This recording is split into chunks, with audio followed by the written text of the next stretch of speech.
It's a lot less common these days as we're kind of plateauing a little bit in technology when it comes to game tech, so a lot of the time when a game does get ported, it gets ported. Maybe it looks and runs like ass, and maybe has a few missing features here and there, but hey, it's portable. But more importantly, it is the core game that is still intact. But back in the day, you'd often get games released on a wide range of platforms that definitely couldn't run what was being shown in the ads. Oh boy, I can't wait to play Star Wars The Force Unleashed on my Nintendo Wii, it looks so good and... okay. Well, I mean... This wasn't what I was expecting, but it's still pretty neat, and the extra boss fights and multiplayer mode in this version are actually pretty sick. I'm pretty happy with... Wait a minute, what the hell does the DS version look like?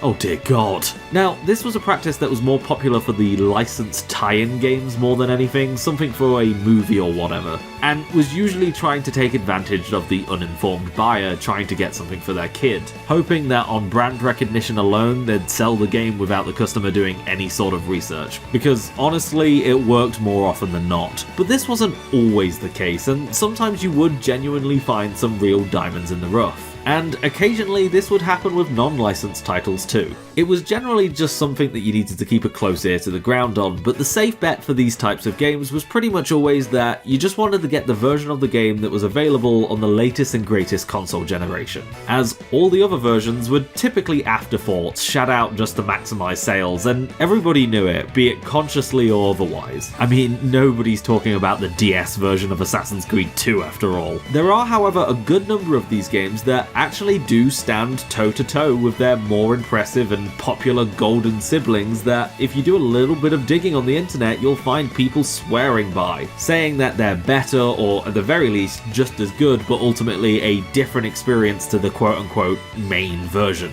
I feel like sometimes you can just chalk this up to what the person grew up with and the nostalgia clouding their point of view, but there are instances where you can make an argument here, like Prince of Persia: The Forgotten Sands on Wii being this charming puzzle platformer instead of a kind of mid hack and slash, or King Kong on the PS2 looking infinitely better than the next gen.